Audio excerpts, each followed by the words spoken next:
ত্রয়োদশ এবং চতুর্দশ অধ্যায়। ভগবান শ্রীকৃষ্ণের অমৃত বাণীতে অর্জুনের মন আনন্দে ভরে ওঠে। সেই সঙ্গে জেগে ওঠে অসীম পিপাসা। জীবন মরণের সব গূঢ় কথা স্বয়ং ভগবানের মুখ থেকে শ্রবণ করার জন্যে। এই দুই অধ্যায়ে অর্জুন দর্শন শাস্ত্রের যেসব কঠিন আর দুরূহ সমস্যা, প্রকৃতি আর পুরুষের পরিচয় কি, ক্ষেত্র কাকে বলে, ক্ষেত্রজ্ঞই বা কে, জ্ঞান কাকে বলে, আর জ্ঞানের দ্বারা কাকেই বা জানতে হবে, এই সব বিষয় নিয়ে প্রশ্ন করলেন। ভগবান শ্রীকৃষ্ণ একে একে অর্জুনের সব দুরূহ দার্শনিক প্রশ্নের উত্তর দিয়ে বললেন, হে অর্জুন, এই দেহকেই ক্ষেত্র বলে। ক্ষেত্রে যেমন শস্য উৎপন্ন হয়, তেমনি এই দেহের ক্ষেত্রেই মানুষের ইন্দ্রিয়, মন আর প্রাণ নানা সুখ দুঃখের শস্য উৎপাদন করে চলে। যিনি দেহের ক্ষেত্রে ইন্দ্রিয়, মন আর প্রাণের সমস্ত কাজ প্রত্যক্ষভাবে দেখতে পান, তাকে ক্ষেত্রজ্ঞ বলে। এবং তুমি জানবে, প্রত্যেক ক্ষেত্রজ্ঞের মধ্যে আমি পরম ক্ষেত্রজ্ঞ হয়ে বিরাজ করছি।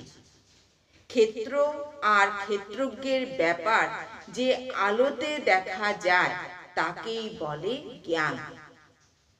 যিনি সকলের মধ্যে আছেন অথচ অদৃশ্য, যিনি সর্বকালকে ব্যাপ্ত করে আছেন, যিনি একান্ত কাছে আছেন অথচ বহু বহু দূরে, তিনি হলেন একমাত্র জ্ঞেয় বা জানবার বস্তু।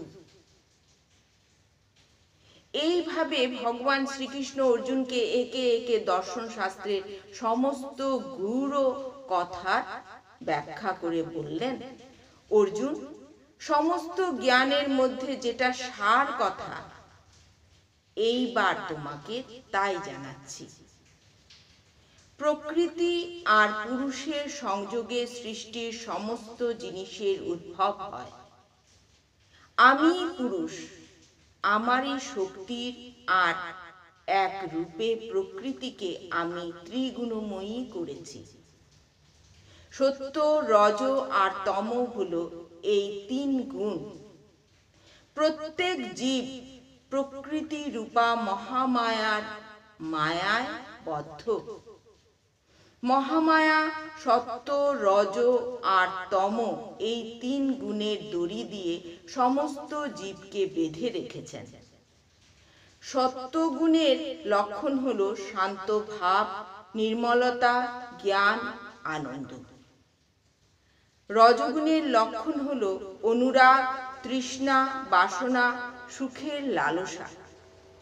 রজগুণের